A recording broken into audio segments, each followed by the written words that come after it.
Hey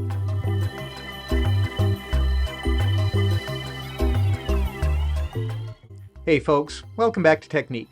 I'm Lane Flynn, your packaging expert. Today we're going to wrap up our discussion of serialization by talking about what it takes to get a packaging project started when you have a serialized product. The requirements are pretty similar to any other packaging automation application, but with a couple things that tend to come up more often with serialized products. First thing you want to know is, what is the package? What are its dimensions? In this case, we've got a carton here. It is aeroplane tuck. It's got this fifth panel. Got a little internal divider here that you can see.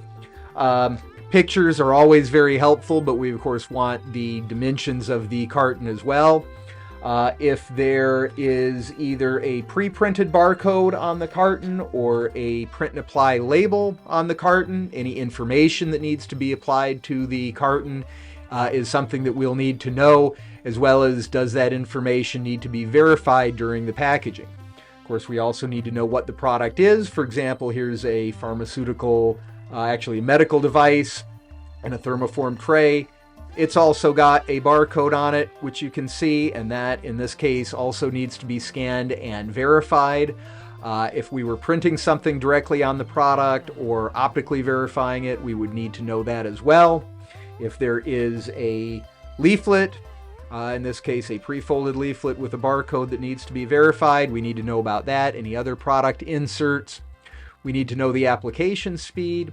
And of course, from a serialization aspect, we need to know which components are serialized, how that's done, if you have a current serialization process, what that process is, who the vendor is, and whether you're open to revalidating your process if needed due to changes required by the automation process. In some cases, we can avoid changing the validated parts of the process.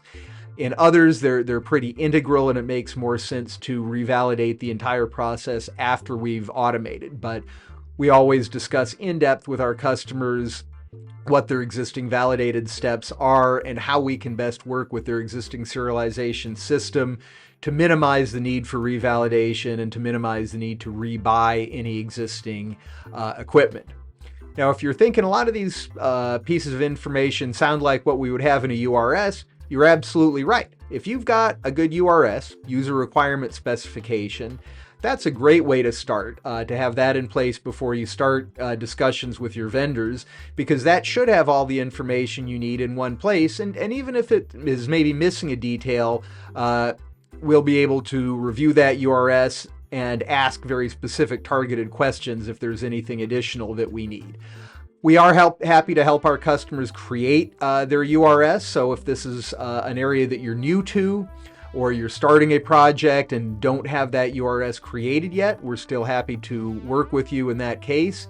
But certainly just about any pharmaceutical product, as well as a lot of food and beverage, nutraceutical, pet care projects, and even those in other industries, are requiring a URS before the project can be launched in the first place. So and a lot of times it can make sense to go ahead, create that document, provide it to us, provide us an NDA if that's needed on your end. We're happy to sign those, and let us get all that info in front of us before we start getting down into specifics, so that we're not wasting your time going off on tangents that won't necessarily be applicable to your particular process. But as long as we have the basics, package size, package style, details of printing, details of verification, and what your existing serialization system is and what your validated processes are, we can help you get started with that and create a URS with you so that the finished project can be approved and launched as needed.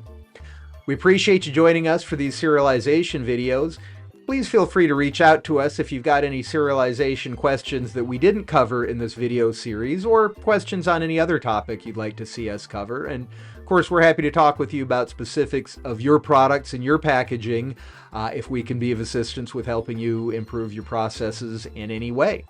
We appreciate you joining us today. We hope you like and subscribe to us on YouTube and follow us on your preferred social media channels to get our latest videos as soon as they're released. I'm Lane Flynn for Technik, and we'll see you next time.